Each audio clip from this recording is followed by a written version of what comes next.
Hey guys, and welcome back to Lowdown Logic. I am Lowdown, your humble host. This is the second video. And for the second video, I wanted to try something a little bit new.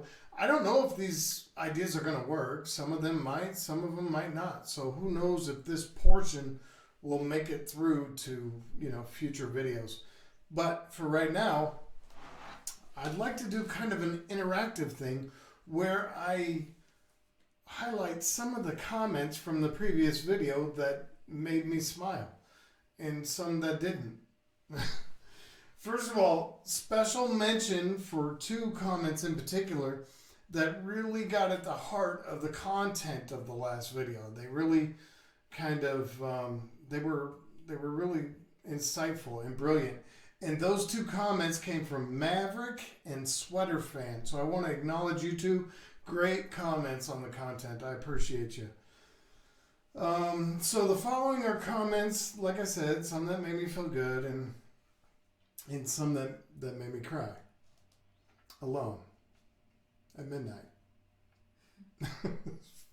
I'm kidding. No, none of these comments made me cry. But let me just go on here. The first comment. I was laughing my effing butt off during the opening and had no idea where you would go from there. It will take time, but you will build an audience that is really interested in what you have to say. I appreciate that. I hope you're right. I'm certainly going to give it a good go. I'm going to give it a good try. Next comment. I'll be honest with you. I loved the video. I did like and share, but one thing. That shirt has to go.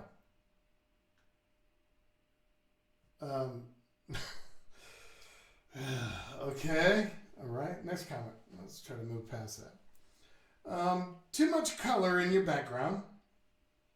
Change your background or change your shirt. I see the theme here. It's reoccurring. Guess what? Obviously the shirt won. I changed the background.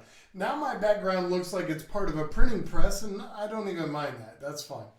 But the shirts will remain loud. It's kind of a trademark. You know what I'm saying? Stop moving. Sit your butt down. I watched the first video. You know what? I get that. I agree with you. I have this natural tendency to kind of rock and talk with my hands. It's kind of who I am. The rocking is annoying, so I'm doing my best to kind of contain it. All right? Hold on one second. The next comment goes a bit further. I've seen hookers in my city with serious methamphetamine addictions rock back and forth less than you do. Mm-hmm. That's insulting, sir.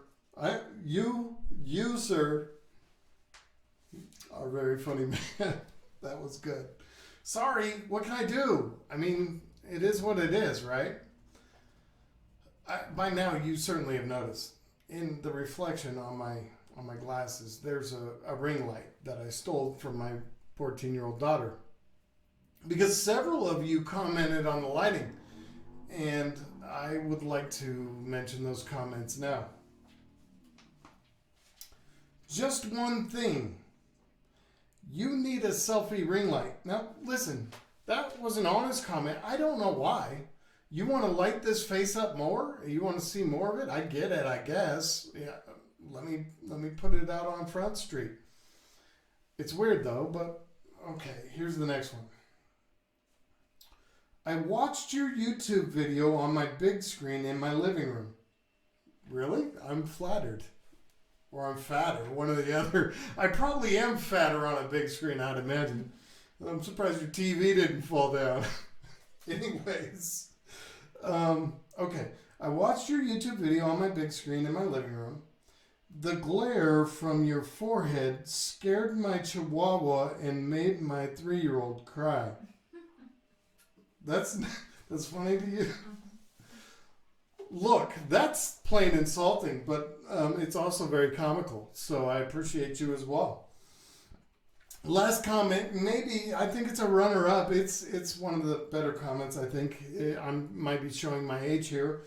I don't know about you, but I have a fever for more cowbell. I thought that was a great comment.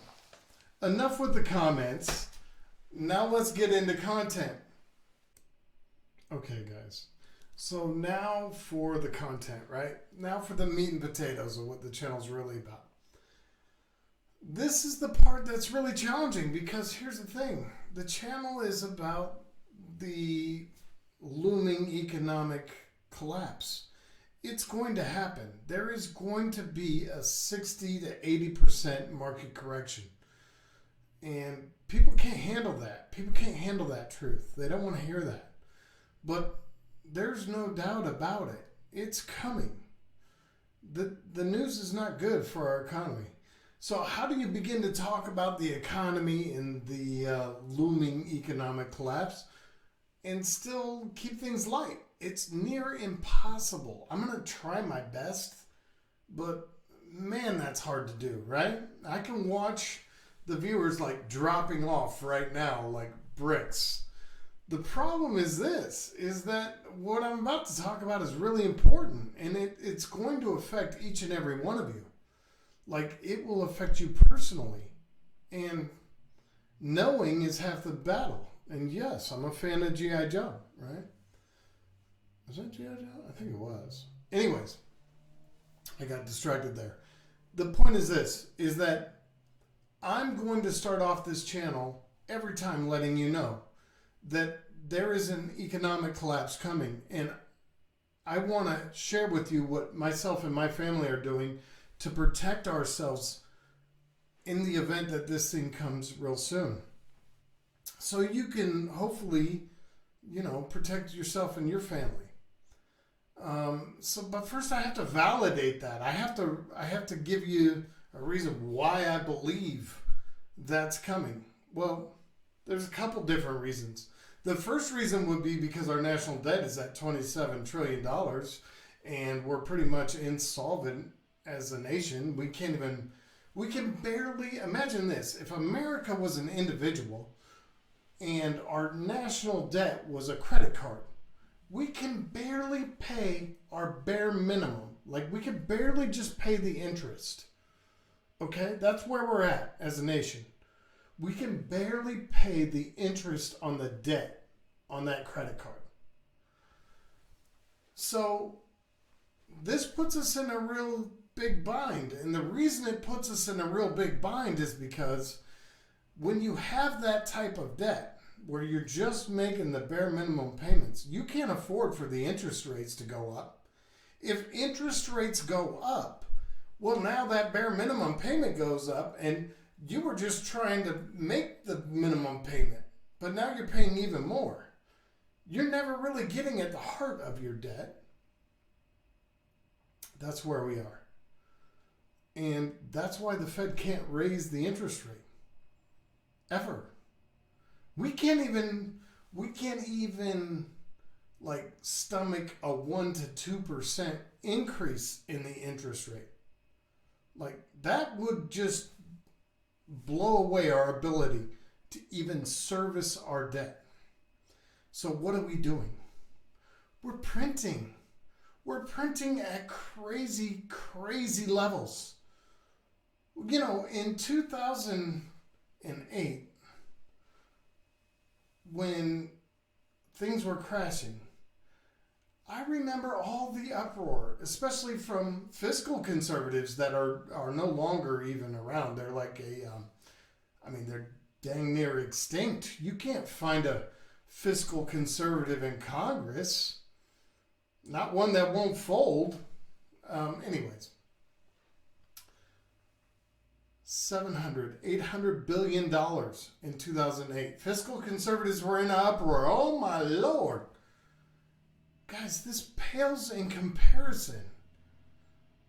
At that time, they were telling us, listen, if you don't bail out the banks, the whole financial system is going to collapse. Everything is going to fail. The banks are too big to fail. So at that time, Bush was at the end of his term, and he sold his principals down the river and bailed the banks out. And then he started giving stimulus checks out. I don't know if a lot of people remember that. I'm aging myself. But I remember getting the stimulus check and thinking, man, this is capitalism? This isn't capitalism. And we haven't had capitalism in this country for a long time. We've had crony capitalism where we bail out whoever, whatever organizations or companies we want to. We pick winners and losers. Our government does. That's not capitalism, guys. You let the airlines fail. How much money do taxpayers have to give the airlines before we say, hey, you need to fail? Because that's capitalism. And guess what? Some really young, vibrant people with ingenuity and great ideas, they paint new insignias on those planes and they create a new airline. That's capitalism. What we have now is a shadow of capitalism. Anyways, we're printing out of control. That's what we're doing. I don't want this video to be too long, but I got so much to get to. Here is a small example of what I'm talking about. When I'm talking about what is our government's current posture on printing. Are they going to keep printing or not? They're going to keep printing because we've already seen roughly 3.9 trillion just in stimulus last year. Oh, wait a minute. Plus 3.9 trillion in injections into the financial market. So is that it? No, guess what? That's not it. Now they're talking about 1.9 trillion more. I get confused because it's a lot of money. I can't even do the math in my head. But where does our current Secretary of the Treasury stand on this? Let's see. Let's see where she stands. Yellen urges G7 go big on stimulus. Says U.S. is committed to multilateralism.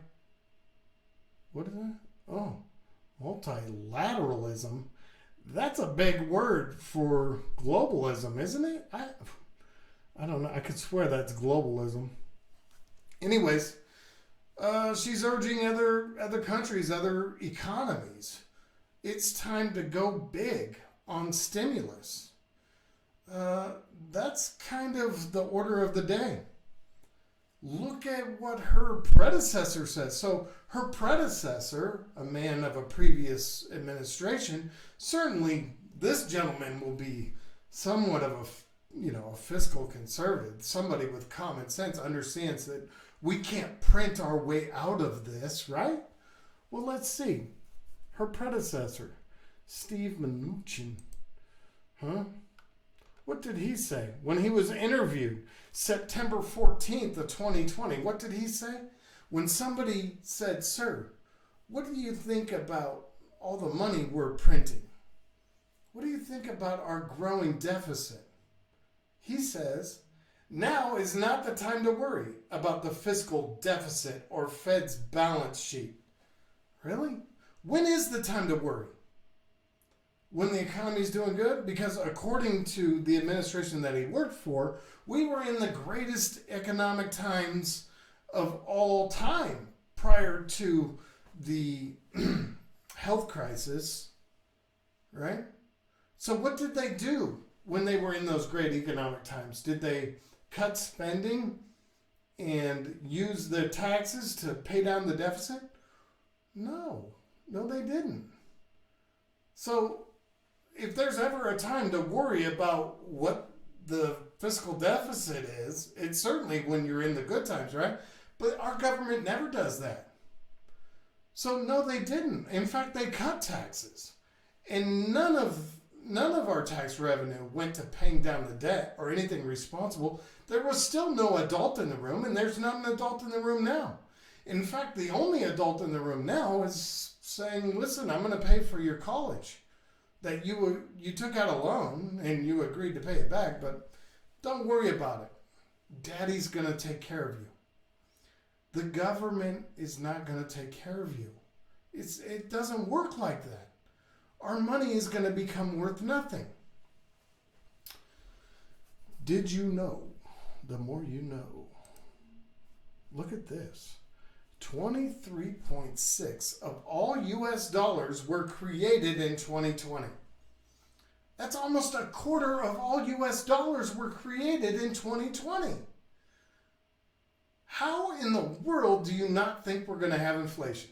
You must be in la la land. Because every time throughout history, the government has created this type of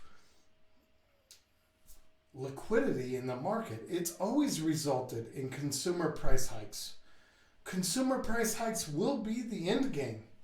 Look at how crazy we have become, and everything is going to be okay. Don't worry, the market's fine. You're going to be just fine. Okay? Look at this. This is from our own Federal Reserve Bank of St. Louis. Okay? Economic research, right? Look at this. This is the M2 money supply. This is all money. This kind of equates for M1 and M2. It's every dollar you could equate for. Look at, or account for rather. Look, it just skyrockets. That's where we're at. You don't think there's going to be ramifications from that? You don't think that middle class families are going to suffer from that type of influx of liquidity? I mean, you cannot just print that kind of money and not expect mass inflation. I'm not saying there's going to be hyperinflation. I'm saying there's certainly going to be a lot of inflation, and your dollar's not going to go as far. But where does all this money get us? Like, all of this money being injected into our markets, does it really produce anything? Does it really save anything? Well, we're saving corporations that are absolutely not turning a profit. They're referred to commonly as zombie corporations. And as soon as the government stops injecting all this liquidity into our markets, they will die. They will be dead. That money will have done no good at all. But what about saving the businesses, even the retail businesses? Has all of that money done much of that? Well, let's look at the facts. Let's see who's gone out of business in 2020. Oh, no. It starts off with, it was on Bed Bath & Beyond, which is one of my favorites. That really sucks. I'm sad to see them go. GNC, I mean, okay, I get if you're a health nut, you're probably disappointed about that. Fat guy like me goes there for vitamins once in a blue moon, once I get my blood work back, right? Pier 1 Imports, they had some good stuff. Sad to see them go. 936 stores are closing. 2020. Gordman's, I think that's a chick store. I'm not even sure, but it's worth a note because 738 stores. Men's Warehouse, they could outfit a fat guy like me with some good clothing. 500 stores closing 2020. What is that? New York and Company. Oh, those poor rich people. Gamestop, we all know the story there. 320 stores. Jewelers, K Jewelers, okay, yeah. Stein Mart, we had one here close. Looked a big old retail center completely empty. And then, of course, Bed Bath & Beyond. The list goes on and on. 250 stores for AT&T. What? Say it isn't so, kids. I'm wasting too much time on all this. The list goes on and on. You get the idea. The money hasn't saved any of these businesses. The problem is this, is that I need to be able to quantify my opinion about the stock market is going to fail. So I'm going to do that through asking the experts. What experts?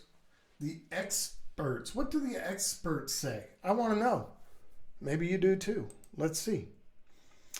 Oh man, a notorious market bear who called the dot-com bubble says he sees fresh deterioration in the market indicator that first signaled the 1929 and the 1987 crashes. and warns that stocks are ripe for a 70% drop. Who's that guy? That guy is John Hussman. So this is a guy that's been in the game a very long time, and he's had a lot of success. He's had a lot of failures. But one thing he knows is he knows the markets. And he's saying, hey, check it out. We're at 65 to 70% drop in the markets coming. Okay? So I don't know. I'm not one to argue with him because I don't know near as much as he does. How about, you ever heard of Ray Dalio? He only was the co-founder and currently runs one of the biggest hedge funds in the world. What does he say? He says that our market is facing three separate pressures. I won't bore you with the whole article, but basically the three separate pressures that we're under that he concludes is going to lead to a 10-year downturn in our market. The first one is a period in which the wealth gap grows extreme. So the rich and the poor, the gap between the two, it grows significantly. We've seen that. The second factor are near zero interest rates. We're seeing that now. The third factor is a global challenge to the current global power, which is China. They're raising up and they are certainly going to challenge our position on the global stage. So that's two. Let me see. I could go on, but the last one I'll give you is Harry Dent. You may have heard of him.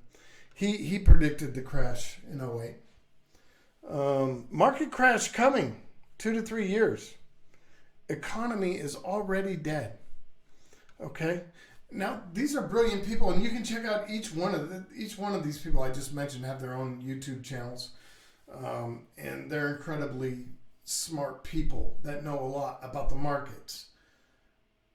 Every week I'm going to be coming to you telling you things you can do for your middle-class family to preserve your wealth when this looming crash happens. It's going to happen.